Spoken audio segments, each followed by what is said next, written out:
Hello, everyone, and welcome. Just as we're getting settled here, I'm just going to go over a few points of housekeeping. The first being that live transcription has been enabled for this event. If you're not seeing the captions appear at the bottom of your screen and you would like to, please take a look at our chat where we have some instructions.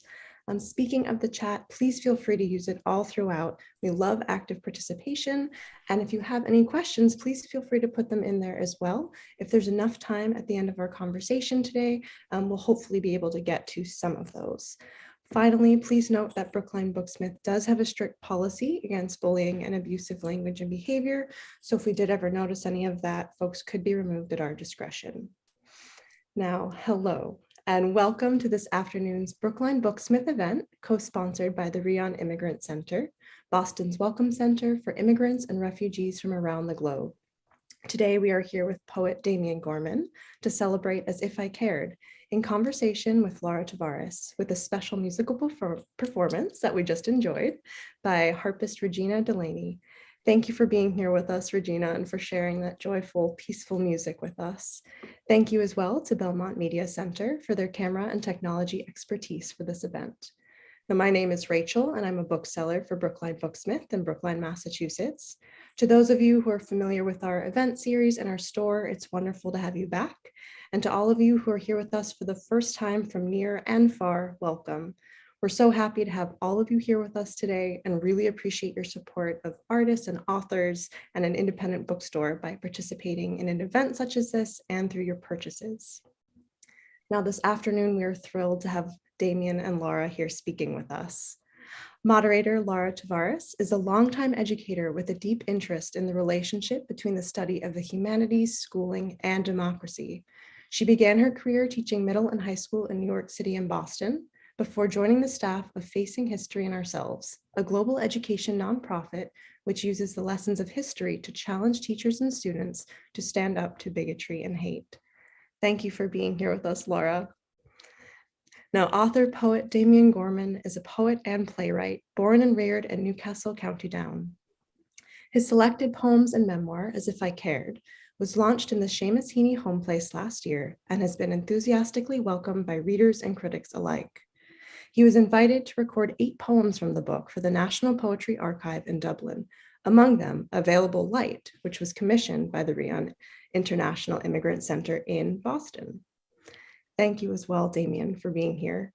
It's an honor to have both of you here with us, and please join me now in welcoming Laura and Damian.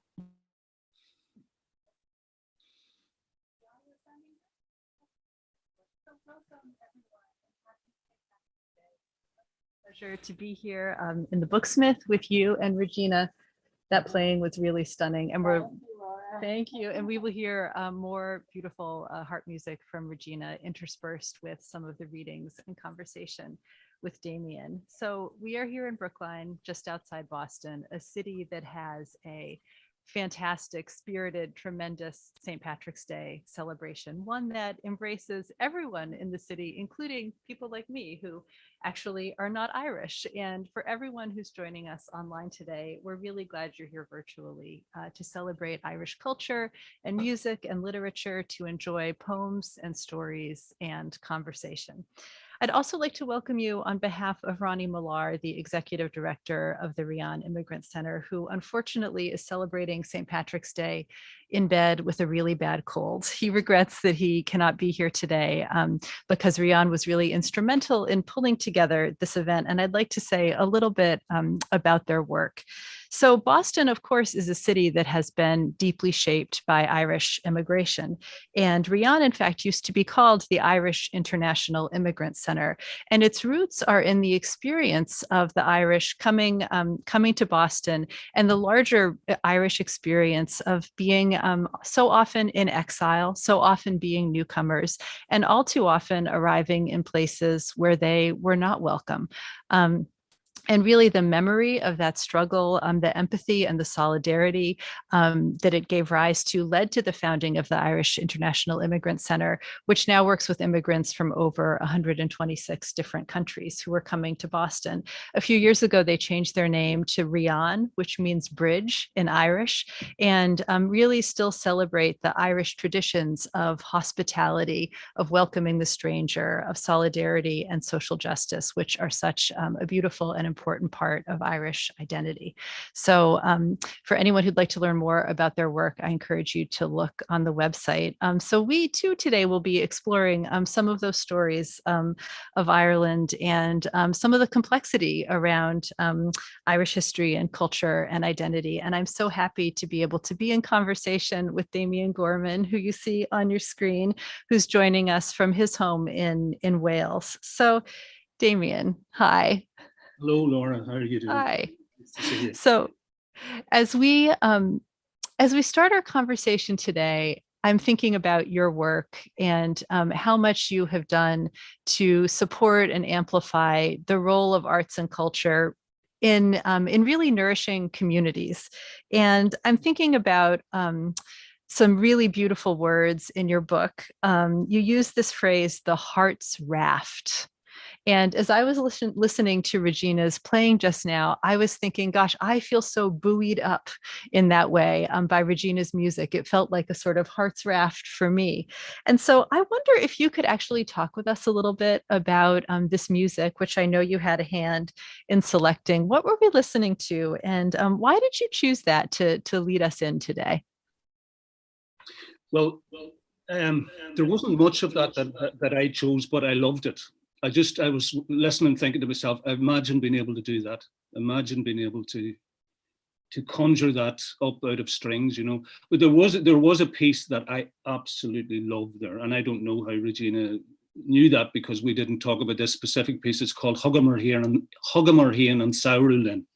We brought the summer with us, and it was a song I learned Irish in Donegal. You know, I just decided as a 10-year-old that I wanted to learn Irish. I went to Donegal every August and studied and was among people who spoke Irish natively, and that was one of the songs that I learned there. You know, so yeah, I mean, the heart's raft you mentioned there, that phrase. I mean, I just think whatever we're doing, you know, whether it's in the arts or whether it's, you know, like the amazing work you did with Face and History, you need morale, you know, you need a wee bit of wind in your sails. And I suppose that's part of what the likes of Regina and myself are trying to do, you know, to provide that, to provide the music, to provide the tunes, to provide the options that arts can give, you know, hope. Like in a world without hope, I don't think we can do any of the difficult things we need to do. And I suppose that's what I try to be about, is contributing some of that morale, you know. Yeah. I was thinking about when I first met you, Damian, at Corrymeela in Ballycastle, Northern Ireland. For those who don't know it, it's a peace and reconciliation center that does beautiful work. You came and worked with our group and you shared poems and stories. One participant described the experience as a kind of open heart surgery, which was a beautiful phrase.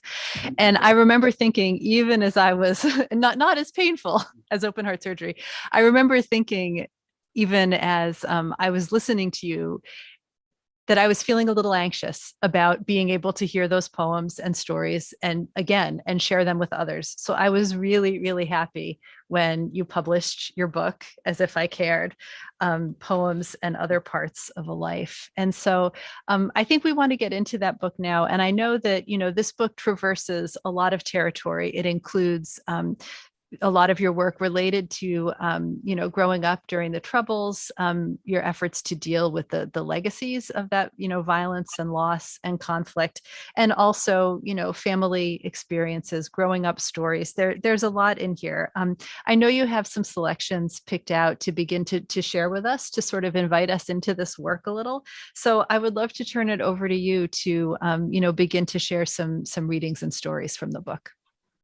Okay, well, I'll not, as we'd say at home, I'll not put years on people. I'll not go on too long. But So the what we spoke about, as you know, Laura, was that I do two kind of sections. One, and the first one, which has to do with Ireland in some way or other, and then the second section, after we've heard again from Regina, would maybe have to do with other things, other things that I've written about, other preoccupations, if you like.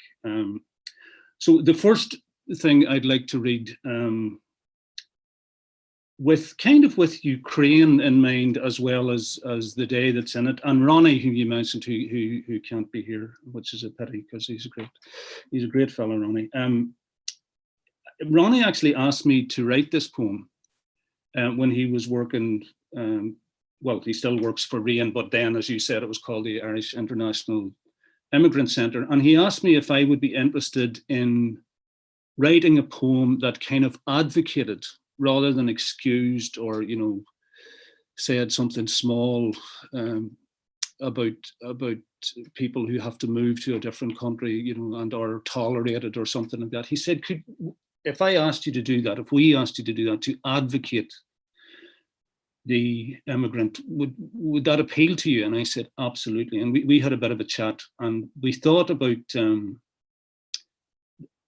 there's a poem, as many of the people tuning in will know, called The New Colossus, which is in, I think, the foot of the Statue of Liberty. But people know the poem, bring me your poor, your huddled masses, yearning to be free, the wretched refuse of a teeming shore, and all that. And so then we were thinking, and then I was thinking, so when people come, when people have to leave their own place, and as another poet has said, they only do that when the shark comes. It's not something that people do easily, So when they do that and come to your place, is all they're bringing their want, their hunger, their wretchedness, or might we be able to think about it differently, that they bring themselves and they bring their light? So I ended up writing this wee poem, which I'll dedicate to Ronnie today, who's sick as a dog at home. So I wrote this. This is also a sonnet. It has the same rhythm as Emma Lazarus's, and it's one to set alongside hers, not to take it on or something stupid like that, but to set alongside it. And this is called Available Light. When we reach the world, we are taken by the hand, or into the hands of someone kind, a midwife maybe. Someone who knows our worth is more than the weight we put upon the earth, who knows that the very hollows of our bones are filled with light, with grace. The secret flames that we arrive with when we reach this place, and which, if they're unfurled, can cure the darkness. So, when we move around the world, we're more than wretched refuse on a teeming shore. We're light, all the available light there is. And if we meet each other at our borders and turn each other down, then something dims right there and everywhere. The darkness wins.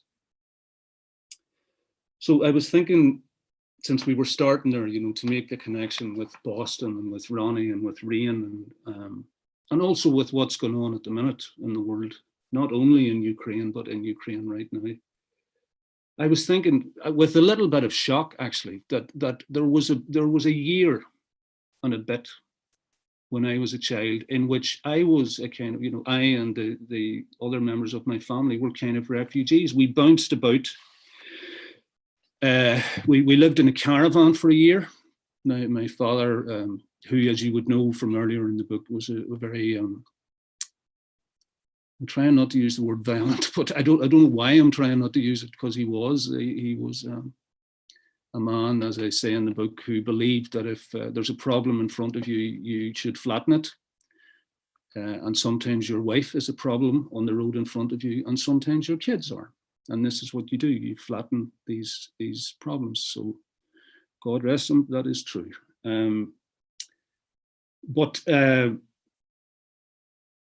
So anyway, we lived in a caravan for a while. He had everything collapsed, really, including his mental health. And we ended up anyway in a caravan. We lived in a caravan for a year or so, and then we bounced around 7 different houses, one of them for one night, for a reason that you'll pick up. So I just thought it would be a link into talking about Ireland, to go from, you know, talking about refugees, and I'm wearing my Refugees Are Welcome badge today. I was thinking to myself, should I wear a clump of shamrock? Should I wear my Fáinne Ór to show that I speak Irish? And I thought, no, I'll wear Refugees Welcome. So I'll tell you this little poem or this isn't a poem, a little piece of prose about a time when our family split up because of the violence, and then after we got back together again, we bounced around for a while. And this is just about that. And the chapter is called Home. For a year or two after the family got back together, we didn't have a home of our own. For the first part of that time, we lived in a caravan on a site called Sunny Home. For us kids, it was grand, at least at the start. Roaming the fields with children displaced by the troubles in Belfast, living in a dwelling with buckets X and Y instead of a toilet, gas mantles and beds that fitted into a wall, what was not to like? But for Mum, it was tough, and for Dad in his way too. I remember being affected by his preparations for a meeting with an independent councillor from Newcastle Urban District Council. This man was on the housing committee and was known to be fond of a drop. My dad, who was a lifelong pioneer, had to go about organising half a dozen beer for the councillor's visit, for that's how things were done then. It pained him to do it, and he wasn't well at the time. As the summer turned to autumn and the caravan park emptied, it wasn't so much fun. I started at the grammar school in September 1972 from the caravan site. I'll never forget, in an early maths class in which we were doing Venn diagrams, the teacher asked us to put up our hands if we had more than one TV in the house, and then again if we had more than one car parked outside it. It was embarrassing to be outside the 2 big circles of the diagram, never mind the gilded intersection at its core. When we eventually left the caravan site, we were helped to move by a kindly milkman, Oliver King, and a kindly nun called Sister Gonzaga. Our goods and chattels, such as they were heaped on the flatbed of a lorry along with us. I remember my dad carrying into the cab of the lorry the beautiful patent leather ballroom shoes made for him by his grandfather. He did so with great care. He was a great ballroom dancer. We were allowed to stay in our new home for only one night, officially because it turned out that we had a dog, a beloved Kenwood mixer blend of breeds called Bingo. But our parents suspected that Sister Gonzaga's presence showed what we were. In other words, that we were Catholics. The next day, we moved to a small old bungalow which had a nameplate, Walton. I remember being heartened by the fact that it bore the name of the TV family which I idealised and idolised, and I thought that we'd be there for a very long time, but we weren't. We moved to a flat above a grocery shop in Railway Street. The building was right beside the covered market which our mum clothed us from, to Dad's embarrassment and anger. But by now, she was working in a cafe and cleaning people's houses, and being the only one of them working, had more of a say in where to spend her own money. One day, she bought me a market version of the Starsky and Hutch cardigan, which was all the rage at the time. I was sure that it would cover my fatness, I had a lot of fatness then, like a magic blanket, and make me attractive. But the garment was so thin you could have spat through it, and I looked more like a Mr. Man hemmed in by a belted dishcloth. But that was a good summer, the summer of 1973.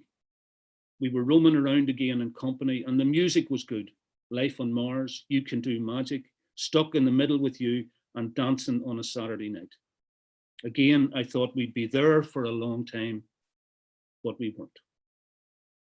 As summer drew to a close, our house was bombed, which is to say that the grocery shop below us was bombed. It was owned by a man said to be a former B Special, which is a paramilitary police force. And we were led out into the night a wee while before the device exploded in great fear and great excitement. Even at a safe distance, it was by far the loudest noise I had ever heard. I've been completely deaf in my left ear since I was a baby, and for the whole night after the explosion, I was deaf in both. This time, we moved to a home, a rented house on a new council estate, but a home of our own, number 5 Mourne Rise.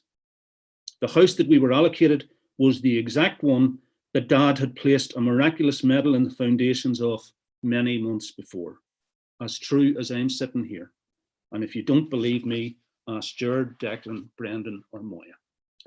Now, I'll just say one more, I'll say a poem before, is that all right, before we go back? Yeah.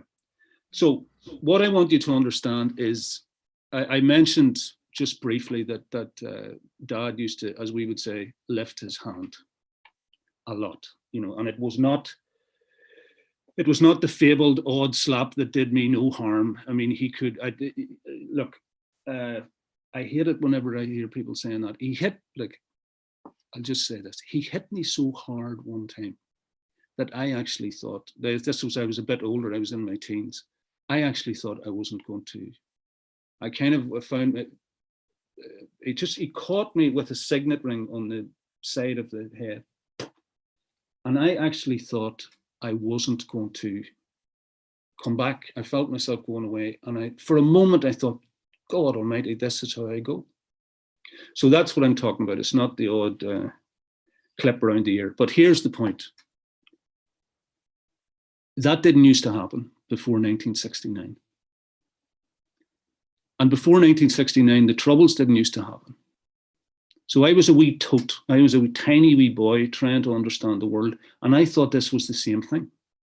I thought that the things that were starting to happen on the streets had come into our house. They had come in through the windows, under the doors, and they were now happening in our kitchen, in the living room, whenever, you know, Dad would go for Mum and she would try to defend herself. I really thought it was the same thing. Anyway, fast forward many years, and I was asked to write a poem, you know, commissioned to write a sort of formal poem to mark 20 years since the signing of the Good Friday Agreement. So that's not so long ago, our peace agreement. So as I often do, I accepted the commission, number 1, banked a third of the money, number 2, and then burst into tears, number 3, on my own, thinking, I don't know how to do this. I don't know how to do this. I've never known how to do this. I've got away with it once or twice, but oh my God, this is the one that's going to find me out. So that's pretty normal, as any writer would tell you. But anyway, I ended up delivering the piece, and I'll stop then after this and let you, as we'd say, get your head shard, and I'll read a bit more later on. But this little piece, which is, I suppose, in a way, my most well-known piece about Ireland, is called "If I Was Us, I Wouldn't Start From Here." So what I was asked to do was commemorate 20 years since the signing of the Good Friday Agreement and look to the future. If I was us, I wouldn't start from here.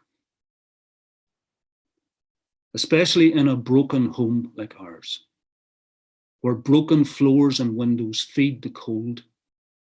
Each generation has a sacred task: to tell a better story than it was told. For we are reared by stories in such places, clawing through the bitter draughts of these for something we can truly get a hold of that seems to help us off our shattered knees. The kind of myth my generation supped was, we have better heroes than they've got, for ours are much more decent to a fault. And if we've a rotten apple, they've the rot. Our steps now are at best precise and formal, like dressage horses going nowhere well. Our peace a thing we part baked in the 90s and left to prove and got used to the smell. And yet, even in this half peace we are living, where death is only half dead, I am sure that we could learn to change our tunes completely. But if I was us, I wouldn't start from here. If I was us, I wouldn't start from here, for here's a swamp we've stood in for too long. We haven't kept our heads above the water and haven't seen a thing where we have gone, and we should fly now, frightened for our children, kick off the bottom, push towards the air and break the water into different daylight and gasp and say what we can see from there. But especially in a broken home like ours, where broken floors and windows feed the cold, each generation has a sacred task to tell a better story than it was told. A story made as honey is in bees from things that we have found outside ourselves. Okay, doke. Thank you, Damian. Okay, thank you. That image of the broken home and the way you evoke the connections between a fraught political context and political violence, and the way that finds its way into the lives of children is really affecting, as you say, as we look back at your own history and as we look at the world right now. So thank you for that. And is that the poem that is in the poetry, was in the poetry jukebox? That is Yeah. that it was in the poetry jukebox. Yes, my God. Can you explain what the poetry jukebox was? Because that was so cool. Oh no, it's still on the go. I think now the idea of the poetry jukebox started in Prague, but I know the person who brought it to Ireland is a poet called Maria McManus, and its iteration in Ireland or in Northern Ireland, but it's also been to Dublin.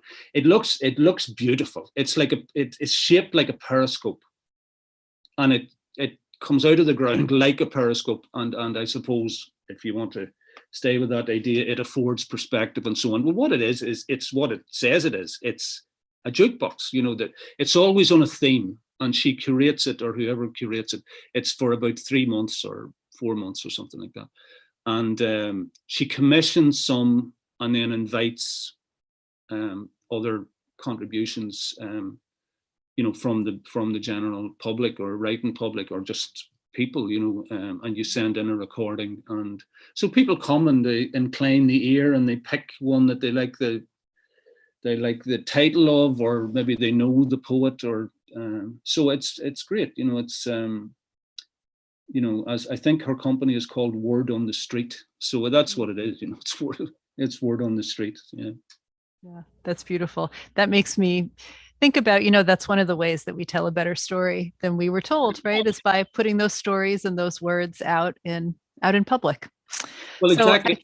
My interest is in what, you know, other people have called, and I know Seamus Heaney liked this as well, a poetry that's strong enough to help. I'm not interested. It's not for me a poetry which is kind of lapidary or overwrought, or, you know, speaking to a particular small group of people in a particular small way.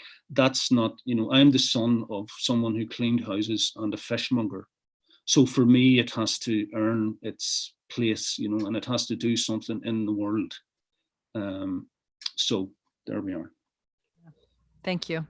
I think we'll take a pause here to hear some more music from Regina. We'll let your words settle as they should, and then we'll come back in maybe about 5 minutes and we'll have some more conversation.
you.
Thank you, Regina. Beautiful. It's just so beautiful to be sitting right next to you and this harp and feeling the vibrations. But I'm sure also for our viewers online, I think you can feel that music too, and hopefully even Damian can from so far away. So Damian, we were talking a little bit about you talked about a poetry strong enough to help, and a lot of your poetry that speaks to to politics, to history, to the wider world. You also have so much work in this book which speaks to, it's about how we speak to our children, how we speak to ourselves, these really intimate pieces that are about family, about self-knowledge, about, how we find strength within ourselves. And I wonder, as you share some more from the book, if you might share some of that work with us. And in particular, at some point, I would really love, and I know Ronnie would really love to hear acts of resilience as part of that. Would Ronnie like to hear that? That's what Ronnie told me. Yeah. All right. Well, then we're not going to do it, because that fella gets far too much of what he wants. He needs to learn. No, absolutely. Yes. Could I just thank Regina? She played a piece there on Wajinwara, the mermaid, which I do love, and I told her that. And thank you very much. Thank you. I really appreciate that. Thank you. I'll just say 3 or 4 short things now, and then if anybody wants to ask me anything, we can do that. And I will say that poem for Ronnie, but I want to say a poem first that I wrote about my kids, because we talked about Ireland and the difficulties and the difficulties that people know about, but yeah. The better Ireland that I always wanted was for them, so I want to say a wee poem for them. And I'll do this because I promised I would do it. Anne Abrams, who's somebody I know, is teaching this book. This book, by the way, incidentally, is If I Cared, available from every good Brookline booksmith in Boston. Anne is teaching this book in the Sussex County Community College in Newton, New Jersey. And I said I would give the people who are, God help them, for their purgatory, who are studying this. I'm sure Anne will keep them right. Maybe she could keep me right about what some of it's about. So that's Sussex County Community College in Newton, New Jersey. And also I heard this morning that my county of the heart, which apart from my native county, Down, is Donegal. I mentioned I learned Irish there. So I was reading this morning that Moville and Muff and Mahararorty and other places beginning with M in Donegal are having their first St. Patrick's Day parades for 3 years. So shout out to them as well. Anyway, I was asked to write a poem for babies. So you were talking about the resonance of the harp there. So a woman called Anna Newell, who's kind of a real powerhouse and has great ideas and great woman of theatre. She had this idea to do an arts festival for babies. Now, we could talk about that for ages, but what I was asked to do was to come up with a poem which mommies and daddies, if you like, could understand, but which the rhythm of which babies could understand.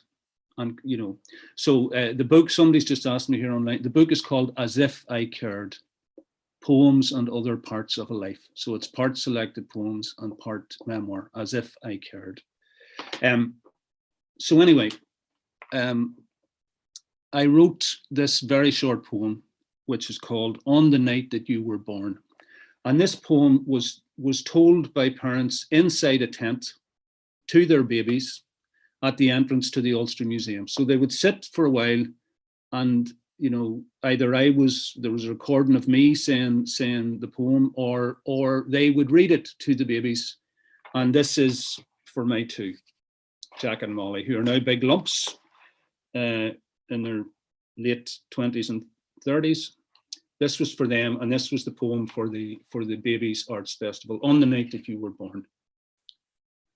On the night that you were born, you were handed straight to me like a special fish that had slipped from a special sea. And I held you like a bubble upon my fingertips. I held you like a moment made of milk, and love was a river in me, sprung with a sudden force, and you were both its purpose and its source. For on the night that you were born, a whole world stopped in me, then shook and started over perfectly. I was a bit of an idiot before my first child was born. You know, you can see this all in the book if you want to. I drunk the piece out. I was in jail for acting a cod and all kinds of things. And then I just threw this idea in front of myself when I heard I was going to be a father. And the idea was that I wouldn't be somebody who was slobbering about and telling lies about where he was. And, you know, and it was a very unlikely thing that I was going to stop drinking, but I threw it in front of myself as some kind of prophetic, strange notion. And I just grew into it very slowly. And I haven't drunk since then, since Molly was born. And that's absolutely true, the poem there. The night that they both were born, I did exactly the same thing. I stayed awake. You know, I went back after everything, and I just lay. And as I described it to somebody, I couldn't close my eyes. It was as if they were crammed full of stars. And that's the truth. And I couldn't shut them. So, again, I'm very lucky that I'm asked, you know, sometimes for my next poem. I get a commission, and I had a commission for the Resilience Project. And the idea was that I would work with a group of people, elderly people who were in a home, who lived together in an old people's home with, in this particular case, as we'd say in Ireland, they hadn't their sorrows to seek. In other words, you know, they had plenty of challenges in their lives. And what I was to do was go 1 or 2 days a week over a period of 2 months or something like that. And then but this was the thing, I was to leave them a poem. You know, I went a day or two a week, we had fun, I listened to them. You know, because I love listening to people's stories. Like, I don't have to pretend to that. I love it. I do love it, you know. And I would listen to them. We'd have the crack. I would tell them some scandalous stories about me. But here was the thing. I was to leave them something that might be useful after I wasn't there. And I like that idea. I said earlier on that I like poems that are strong enough to help. I like the idea of a poem as a tool, an instrument that's useful. But then again, as it came up to the day when I had to deliver the poem, I burst into tears because I thought, I haven't a clue what to do. So I asked myself, my kids were young at the time, and I asked myself, well, what do you do? What do I do whenever I need resilience? Whenever, like, say the youngsters need something from me and they're very young and I can't say, oh, listen, I'm just not in the place to, you know, help you now. What do I do? What I do is I pretend to know what I'm doing. I act. So here's the poem I left those people, and it's the second last poem I'll tell you, just in case you're looking for release. So this is called Acts of Resilience. And I say it for anybody to whom it might be of some use. If you are lost, if you're out of your depth, if you cannot explain yourself to yourself, if you're too tired to sleep, too tender to touch, and if even a little is much too much, if the trails to what's sweet have all grown cold, or you're full of fright like a falling child, then the thing is to act as brave as you're not. Act like your life depended on it. Act like a child who is simply free. Pretend you're as big as the shadows you see. Borrow from dreams that you've had, and you will. Gather the pieces. Know you are whole. And in this last poem, I'll tell you, and Laura, I don't want you to feel bad about this, because this is the sort of thing I would do, only much, much worse. You mentioned about open heart surgery. And I want to say this poem for my brother, who just had open heart surgery. No. Obviously, you didn't know that, but actually on Monday, he had a quadruple bypass, and it hasn't been easy this week, but he's fine. And but seriously, don't feel bad about that. I was laughing when you said it, but this is the poem I want to finish with. And again, it's to do with what I think one of the redresses of poetry is. One of the things that make it useful to somebody like me, to whom it has to be useful, and it's this craft. Like as I said, I am a lifelong Egypt, and craft and the discipline of craft. You would say, well, really, are you about that? And I am about that, and I'll tell you why I am about that. Because craft gives you, if you're serious about it, it gives you somewhere to go. And sometimes in life we have nowhere to go. And I work a lot with people who struggle with mental ill health and so on. And I wouldn't have parachuted into that subject area myself. And I say to them, voice is really important to me, that people feel entitled to speak. Not all the time, because you feel entitled all the time, but there's times you don't want to speak. There's times silence is useful to you. Silence is protective to you. But it's really, really, really important to me that when people want to speak, they feel entitled to. And I work with a lot of groups of people who have been told in their lives or by life, you're not entitled to speak. You're not important enough. Your story's not important enough. And I get angry about that. So, but some things are very hard to say. So I talk about writing in terms of chancing your arm. I say, don't sit with all the stuff you have to deal with and quarry material out of it. Don't do that. That's painful. It sounds painful. Write at arm's length. Trust your arm. Trust your writing arm. Trust that your own voice is good enough and your own arm will not be bad to you. So here's an example of when I had to do that myself. And the poem is called On Throwing My Kids in the Air and Letting Go.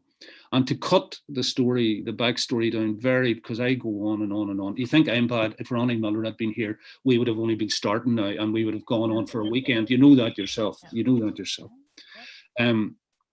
But there was a time when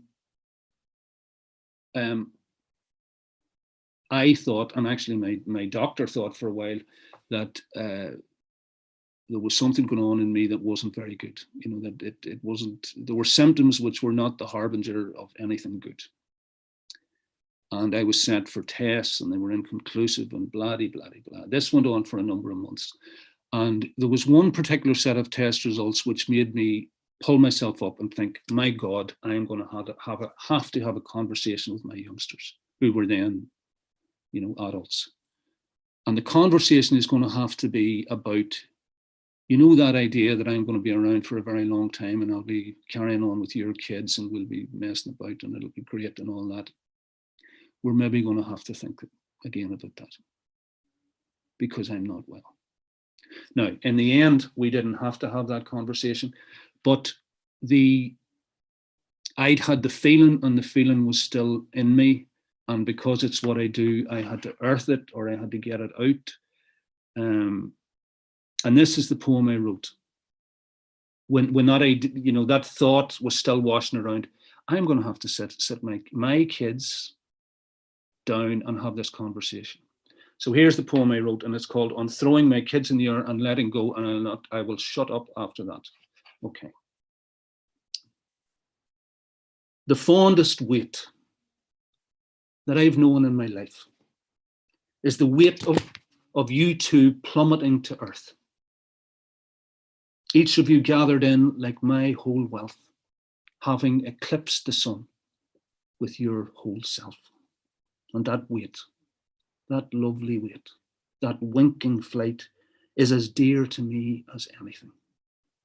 And as right as anything in the painful world is wrong, nothing takes a feather from its wing.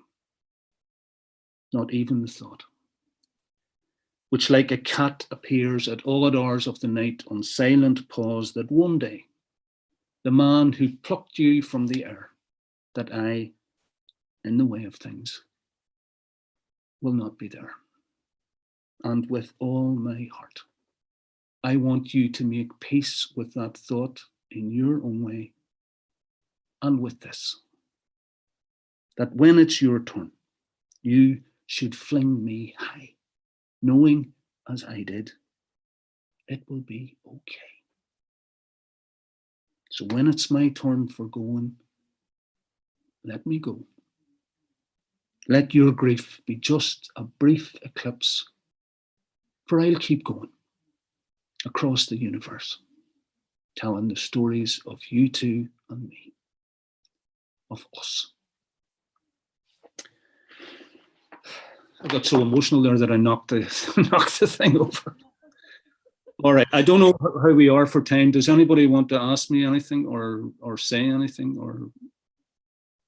I think we're pretty close to the hour. Damian, that's the poem that when I first heard it with you at Corrymeela, I thought, I'm going to need this poem. I need it now. I'm going to need it in the future. And I'm so glad that that you wrote your book so that more people can have these poems, because these are poems that truly and stories that are truly strong enough to help. So thank you so much for joining us today. This has been a really wonderful hour. I wish that we could, walk down to the pub and bring Regina and have music and more stories, and just, I think we could carry on all afternoon. And hopefully another time we will do that. But on behalf of myself and the Booksmith and Rian Immigrant Center and Ronnie, thanks to you, and thanks to everybody who joined today's conversation. I hope you have more St. Patrick's Day in store this afternoon for those here on the East Coast. And I don't know if Rachel wants to come back with any closing words, but Damian, this has been such a delight and also so deep and rich. So thank you. Thank you very much, Laura, and thanks to the company. Thanks to everyone who turned up. Gormila Mahagav, thank you very, very much. There's Rachel back. There she is. Thank you all so much. I did just want to let you know, I popped the registration link in the chat again. You can purchase books there through 9 a.m. tomorrow morning for those of you who haven't had a chance to do so yet. Thank you so much again, Damian and Laura, for being here with us, and Regina for your beautiful music. Really appreciate all of you, both panelists and participants, for being here with us this afternoon. Be well, everybody.